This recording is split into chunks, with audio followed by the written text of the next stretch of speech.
इसी में हम लोग कई प्रकार के कार्यक्रम करते हैं, जिसमें वर्कशॉप है, कार्यशाला हम लोग करवाते हैं, हम लोग जो है वो लेक्चर, सेमिनार,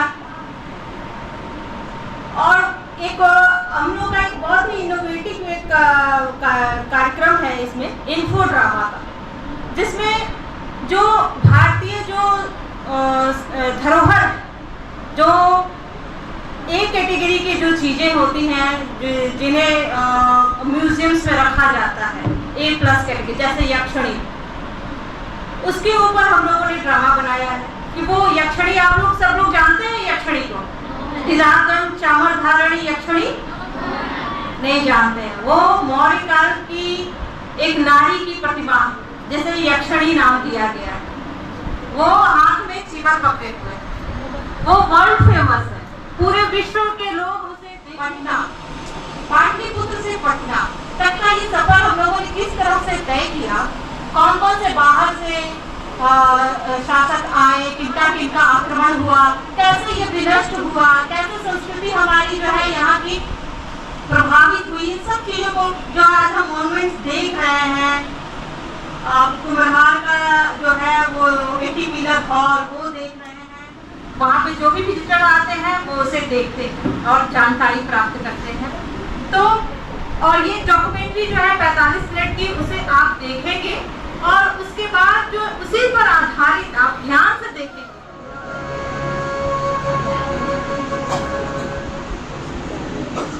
पाटलिपुत्र प्राचीन भारत का अपेक्षाकृत नया नगर है, किंतु उज्जैनी और वाराणसी के बाद शायद पटना ही भारत का वह प्राचीनतम नगर है जो लगातार आबाद रहा है।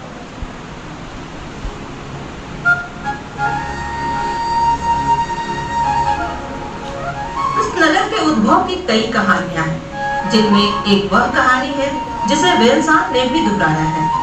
सोन और गंगा के संगम पर बसा यह स्थान पाटली फूल के वृक्षों का जंगल था, जिससे इस स्थान का नाम कुसुमपुर था। वहाँ एक विद्वान पंडित का आश्रम था, जिसमें अनेक छात्र रहा करते थे। एक दिन खेल खेल में अपने एक उदास साथी का विवाह विद्यार्थियों ने निकटवर्ती से दी आदमकद किंतु खंडित प्रस्तुत प्रतिमाएं प्राप्त हुई थीं, जिनमें 2 इंडियन म्यूजियम कोलकाता में सुरक्षित हैं। काशी प्रसाद जायसवाल एवं कुछ अन्य विद्वानों के अनुसार उनमें से एक प्रतिमा उदय भद्र और दूसरी शिशुनाग वंशीय राजा नंदीवर्धन का है।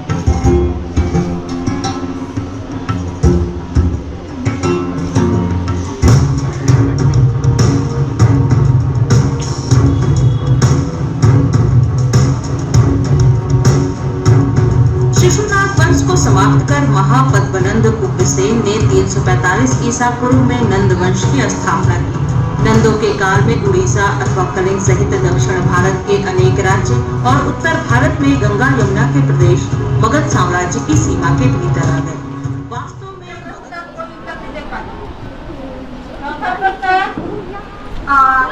बौद्ध ग्रंथ मलंकार वस्तु के अनुसार इस राजा ने मगध की राजधानी को अल्पकाल के लिए वैशाली में स्थानांतरित किया था।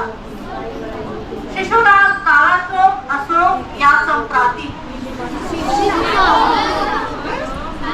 ऐसे नहीं,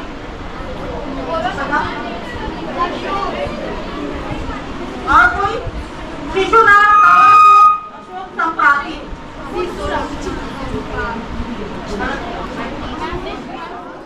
नंद की सेना में आपने देखा नंदवंश का सबसे बड़ा साम्राज्य था। ग्रीक इतिहासकारों के अनुसार नंद की सेना में कितने पैदल सैनिक थे? 20,000, 20 लाख, 3 से 6,000 या 2 लाख? तो मैम 20,000।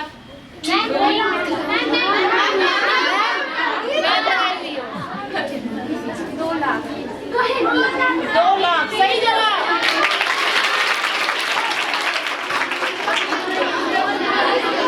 Silent silent.